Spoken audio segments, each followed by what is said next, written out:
ధృతరాష్ట్రుడికి కళ్ళిచ్చి విశ్వరూప సందర్శనం చేయించాడు కృష్ణుడు. ఏ కారణానికి? ఒక్కటే కారణం. తప్పో ఒప్పో రాత్రి అందరూ పడుకున్నాక విదురుణ్ణి పిలిచేవాడు. పిలిచి, విదురా నిద్ర పట్టట్లేదయా, ఏమైనా మంచి మాటలు చెప్పు నాలుగు అనేవాడు. అంటే వెంటనే విదురుడు అనేవాడు నలుగురికి నిద్ర పట్టదు రాత్రి. ఒకటి దీర్ఘరోగికి, శరీరం వ్యాధిగ్రస్తం అయితే నిద్ర పట్టదు. రెండు, పరుల సొమ్ము దొంగిలించాలన్న ఆలోచన ఉన్నవాడు లేదా పరుల సొమ్ము దొంగిలించడానికి ప్రయత్నం మీద ఉన్నవాడు. మూడు, పరస్త్రీ యందు కాంక్ష ఉన్నవాడు. నాలుగు, విపరీతమైనటువంటి పాపబుద్ధి కలిగినటువంటి వాడు. ఈ నలుగురికి రాత్రి వేళ నిద్ర పట్టదు. ఈ నాలుగిటిలో నువ్వు ఏ జాతికి చెందినవాడివని అడిగేవాడు నిర్భయంగా. విదురా, నేను మొదటి జాతికి చెందినవాడిని. నా తమ్ముడి బిడ్డల రాజ్యం ఎలా నా కొడుకులకి ఇప్పిద్దామా అని చూస్తున్నాను, అందుకే నిద్ర పట్టదు మంచి మాటలు చెప్తూ అనేవాడు. ఎంత నిలదీసి కడిగి చెప్పనివ్వండి వినేవాడు. విదురుడు లేకపోతే ఉండలేడు. అందుకే మీరు ఆరణ్య పర్వం చూస్తే ఒకప్పుడు కోపం వచ్చి వీరుణ్ణి పంపించేశాడు. ధర్మాత్ములకి బెంగ ఏమిటండి? ధర్మం నమ్ముకున్నవాడికి బెంగ ఏమిటి? మీరు రావద్దండి అంటే ఆయన కుంగిపోతాడా? ఆయనకి కుంగి ఏమిటి? భగవంతుణ్ణి నమ్ముకున్నవాడికి ఎక్కడున్నా సంతోషమే. యోగరతోవా భోగరతోవా సంగరతోవా సంగవిహీన యస్య బ్రహ్మణి రమతే చిత్తం నందతి నందతి నందత్యేవ. ఏం చేస్తున్నా వాడు పరమశివుణ్ణి తలుచుకొని పొంగిపోతుంటాడు. వాడికి బెంగ ఏమిటి? అందుకే విదురుడు వెళ్ళిపోయాడు పాండవుల దగ్గరికి. అలాగేలే వెళ్ళిపోతాను, పెద్ద కష్టమే ఏమిటి, అక్కడికే పోతానన్నట్టు వెళ్ళిపోయాడు. ఈయనకి నిద్ర పట్టడం మానేసింది. ధృతరాష్ట్రుడు ఏడుస్తున్నాడు, తప్పైపోయింది అన్నాడు, నేను రమ్మంటున్నాడని మళ్ళీ విదురుడిని తెచ్చుకున్నాడు. ఆ విదురుడి దగ్గర తప్పు ఒప్పుకునేవాడు. విదురుడితో స్నేహం పెట్టుకున్నాడు. ఇది పెట్టుకున్నందుకు సత్సంగం ఉంది కాబట్టి నా విశ్వరూప దర్శనం చెయ్యడానికి అనుగ్రహం ఇస్తున్నానని కళ్ళిచ్చి దర్శనమిచ్చాడు. భగవద్భక్తులతోడి సంగము దొరకమంటే దొరికేది కాదు. అది వదులుకోకు జీవితంలో. అందుకే సత్సంగత్వే నిస్సంగత్వం, నిస్సంగత్వే నిర్మోహత్వం, నిర్మోహత్వే నిశ్చలతత్వం, నిశ్చలతత్వే జీవన్ముక్తి. భగవద్భక్తులతో విరోధం పెట్టుకోవడం భగవంతుని యొక్క విరోధానికి చాలా తేలికైన మార్గం. భగవద్భక్తులతోడి సహవాసము భగవంతుని యొక్క అనుగ్రహమునకు ప్రధాన హేతు. భగవద్భక్తులతోటి విరోధము భగవంతుని యొక్క విరోధమునకు ప్రథమ హేతు. అందుకే శంకర భగవత్పాదులంతటి వారు సత్పురుషులతోటి సంగమును పెంచుకోండి అని శాసనం చేసి మరీ మాట్లాడతారు. ఆ ధర్మానురక్తి లోకమునందు కలగాలి. ఇక మీరు ఎన్ని రక్షక భట వ్యవస్థలు పెట్టండి, ఎంతమంది పోలీసుల్ని పెట్టండి, ఎంతమంది గూఢచారుల్ని పెట్టండి, భగవద్గీత మీద ప్రమాణం చేసి నిజం చెప్తున్నాను అంటూ అబద్ధం చెప్తే ఎవరు పట్టుకోగలరు? అసలు లోకములో శాంతి అన్న మాటకు అర్థం ఏది అంటే ధర్మాచరణమే. ఎవడి ధర్మం వాడు ఆచరించాడు అనుకోండి, లోకంలో శాంతి భద్రతలకు లోటు ఉండదు. అందుకే భక్తి అన్న మాటని మౌఢ్యంతో ఆలోచించవద్దు అని చెప్తారు. భక్తి అన్న మాటకు అర్థం గుడిలోకి వెళ్ళండి, ప్రదక్షిణం చెయ్యండి, పూజ చెయ్యండి, నాలు పెట్టండి, నోములు చెయ్యండి, వ్రతాలు చెయ్యండి, తప్పని నేను అంటలేదు. భగవంతుడు ఎలా బ్రతకమన్నాడో అలా బ్రతకడం ధర్మం, అలా బ్రతకడం భక్తి. అంతేకాని భగవంతుడు ఎలా బ్రతకమన్నాడో అదొక్కటి విడిచిపెట్టేసి గుళ్ళు కట్టాను, గోపురాలు కట్టాను, ధార్మికమైన భక్తి అది ఈశ్వరుడు సంతోషించడానికి హేతువు అని శాస్త్రములు తీర్పు చెప్పవు.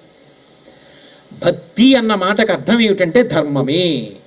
అందుకే ఆయన చెప్పినట్టు నేను బ్రతుకుతున్నప్పుడు నాకు ఎందుకు రక్షణ ఉండదు అన్న ధైర్యం ఎక్కడి నుంచి వస్తుంది అంటే ధర్మమా అన్న భక్తిలోంచే వస్తుంది.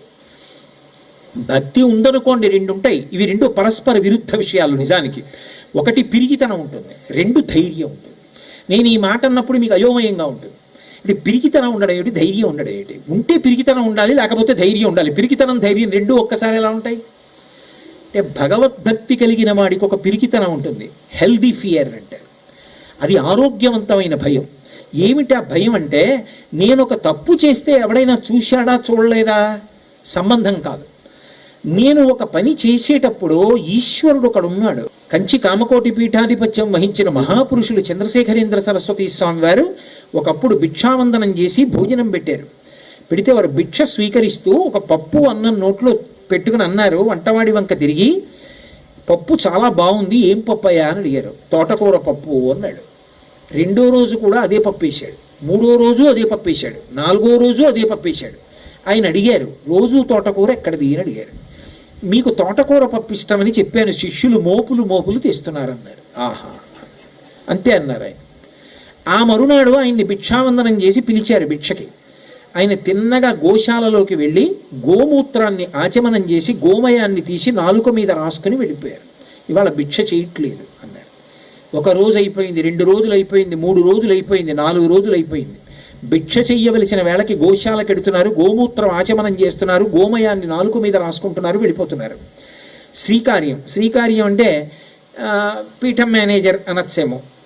ఆ శ్రీకార్యం గబగబా వెళ్ళి సాష్టాంగం చేసి క్షమాపణ చెప్పాడు. ఏదో తప్పు జరిగింది, శ్రీవారు భిక్ష తీసుకోవట్లేదు, ఏం తప్పు జరిగింది మన్నించండి అన్నాడు. తప్పు నీ వల్ల జరగలేదు, వంటవాడి వల్ల జరగలేదు. నేను రేపు పొద్దున్న ఎక్కడికైనా వెళుతూ ఉంటే, ఏదైనా ఊరు వెడితే నా సన్యాసాశ్రమ నామం చంద్రశేఖరేంద్ర సరస్వతి స్వాములారు వస్తున్నారు అనరు. నన్ను చూసి శంకరాచార్యులు వారు వస్తున్నారంటారు.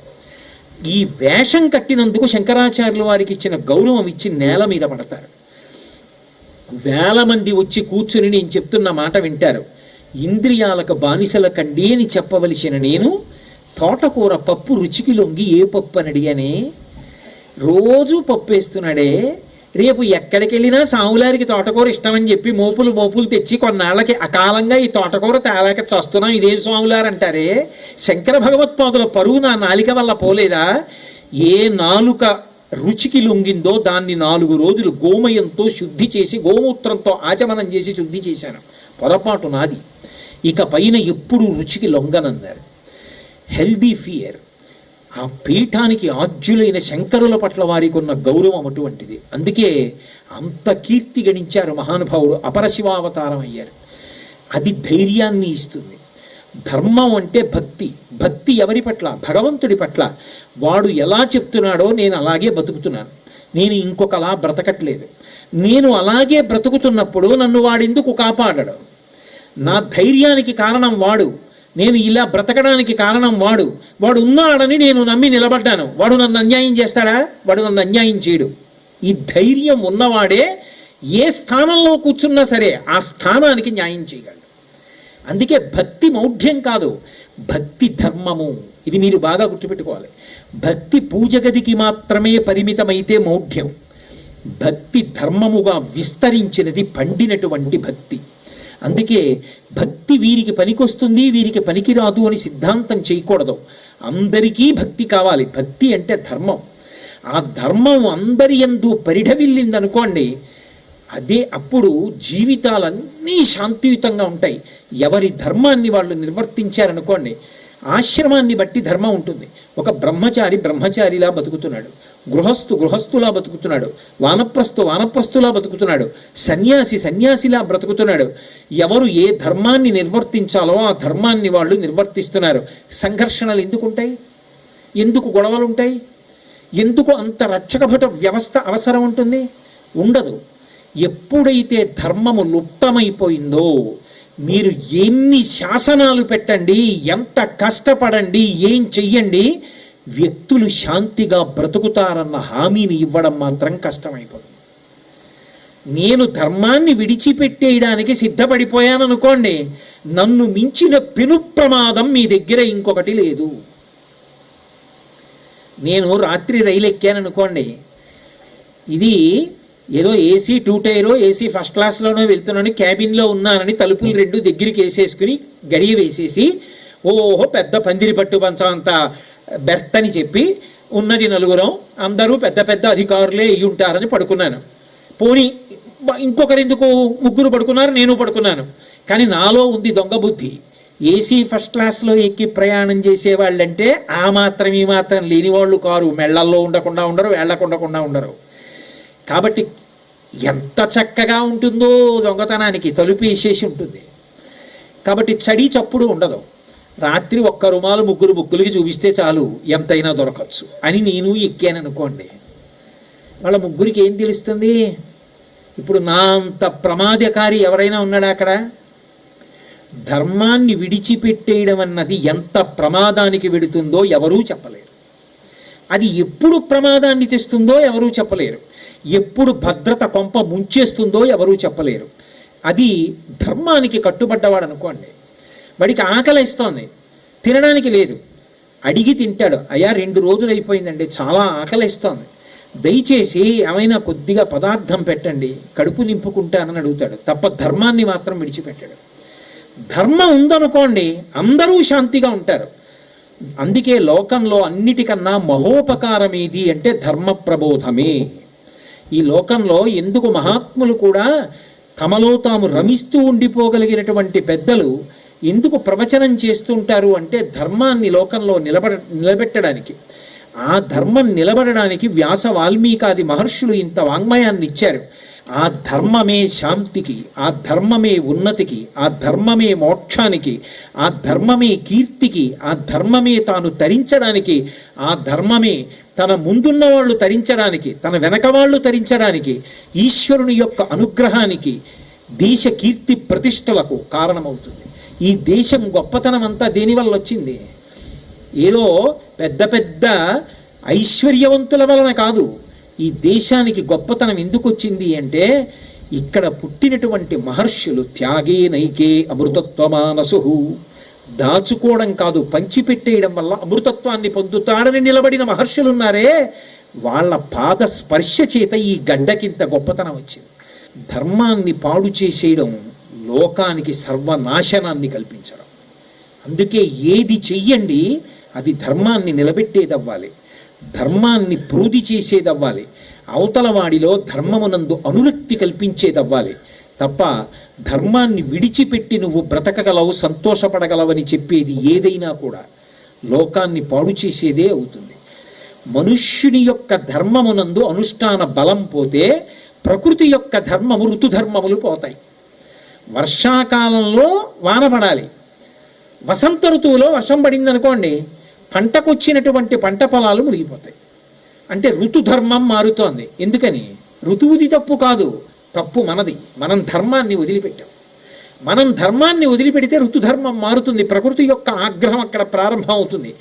భూమాత కదులుతుంది. ఎందుకు కదులుతుంది అని చెప్పిందంటే రామాయణంలో దిగ్గజములను ఉంటాయి. దిగ్గజములంటే అన్ని వైపులా మోస్తుంటాయి భూమిని ఏనుగులు. వాటికి చాలా తలకాయ ఇబ్బందిగా చికాకుగా అనిపిస్తుంది. దేనికి అంటే ధర్మ వ్యతిరేకంగా బతికే వాళ్ళ సంఖ్య పెరిగిపోతే భూమికి భారం.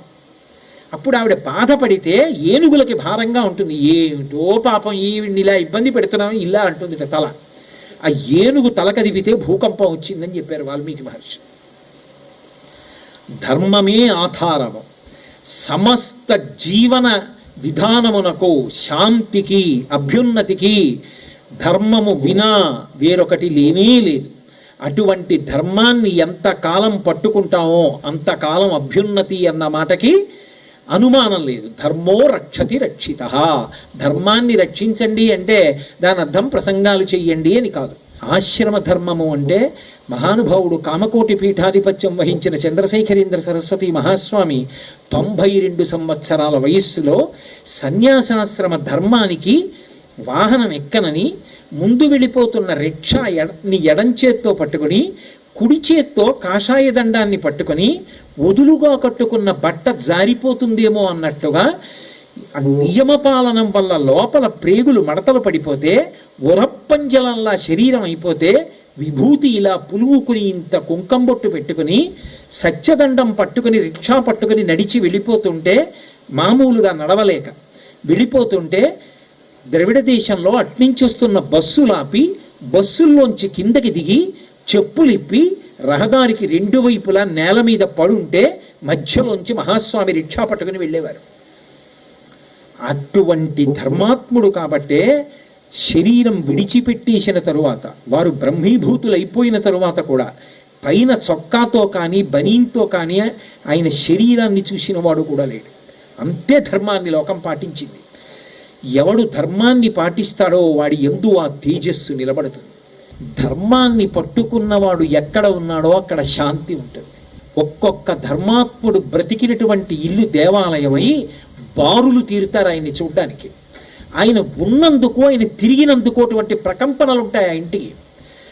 అక్కడికి వెళ్ళేటప్పటికి మీకు తెలియకుండా ఏదో మనశ్శాంతి ఉంటుంది. ఆయన మాట్లాడితే మనశ్శాంతి, ఆయన దగ్గర కూర్చుంటే మనశ్శాంతి. మళ్ళీ ఆయన వెళ్ళిపోయాడు అనుకోండి, మీకు అబ్బా చాలు సంతోషంగా గడిపాను ఆయనతో గంట అనిపిస్తుంది. మళ్ళీ ఎప్పుడు కలుద్దామా అనిపిస్తుంది. ఒకప్పుడు మహా ఉన్మాది అయినటువంటి వ్యక్తి ఒక క్షణం ఆయన పడుకోడు కూడా. స్లీపింగ్ పిల్స్ అంతకన్నా వేస్తే చచ్చిపోతాడు మనిషి. అన్ని స్లీపింగ్ పిల్స్ వేసినా పడుకునేవాడు కాదు, అసలు ఊగిపోతుండేవాడు, అంత ఉన్మాదం. ఆయన్ని అరుణాచలం తీసుకొచ్చారు రమణ మహర్షికి చూపిద్దామని.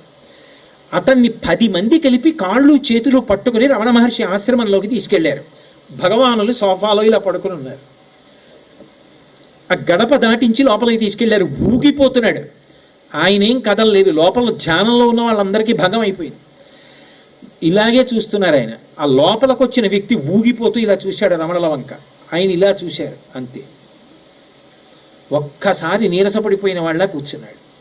కూర్చుని అప్రయత్నంగా 2 చేతులు ఎత్తి ఇలా నమస్కారం చేస్తూ ఆయన వంక చూస్తూ అలా కూర్చున్నాడు.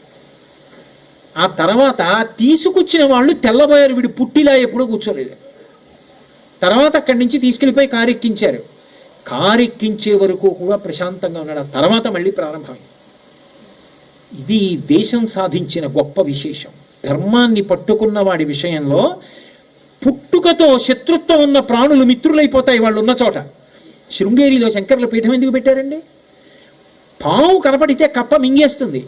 మంచి మండు వేసవిలో కప్ప ఎగరలేక నేల కాలిపోతుంటే అక్కడ నిలబడితే నాగుపాము వచ్చి పడక పట్టి సేద తీర్చింది. శంకరుడు దివ్య దృష్టితో ఆలోచించారు, ఎందుకు పరస్పర విరుద్ధ స్వభావం ఉన్న ప్రాణులు ఒకదాన్నొకటి రక్షించుకుంటున్నాయని. ఓ ఋష్యశృంగుడు త్రేతాయుగంలో ఇక్కడ తిరిగాడు, ఇప్పటికీ ఆ ప్రకంపనలు ఉన్నాయి. అంతే, అక్కడ పెట్టారు సరస్వతీదేవిని తీసుకెళ్ళి శృంగేరి పీఠం పెట్టారు. అక్కడ వరకు ఎందుకండి? భగవాన్ రమణుల ఆశ్రమంలో పాము పడగ విప్పి ఆడుకుంటూ ఉంటుంది. పక్కన నెమలి మెడ పైకెత్తి క్రాంఖణం చేస్తుంది. ఈ నెమలి పావుని చెనకదు, పాము నెమలిని చెనకదు. నేను భీమునిపట్నంలో సౌరీస్ ఆవిడ శరీరంతో ఉన్న రోజుల్లో ఆవిడ ఆశ్రమానికి వెళ్ళా. చిన్ని పిల్లి పిల్లలు, పక్కన పెద్ద పెద్ద కుక్కలు, కోడి పిల్లలు, కుక్కలు, ఇవన్నీ కూడా కలిసి తిరుగుతూ ఉండేవి. ఆవిడ నీళ్ళు ఎక్కడో పడుతున్నటువంటి, చప్పుడు వస్తున్నటువంటి శబ్దం ఇచ్చేటటువంటి ఒక క్యాసెట్ పెట్టుకొని ధ్యానంలో ఉండేవారు ఆవిడ. ఆవిడ యొక్క తపో తరంగాలకి ఆశ్రమంలో విరుద్ధ స్వభావం ఉన్న ప్రాణులు ప్రశాంతత పొందేవి. ఒక్క ధర్మాత్ముడు శరీరంతో ఉండి విడిపోతేనే అంత శాంతి ఉంటే, అందరం ధర్మాన్ని పట్టుకుంటే దేశం ఎలా ఉంటుంది? ధర్మమే జాతికి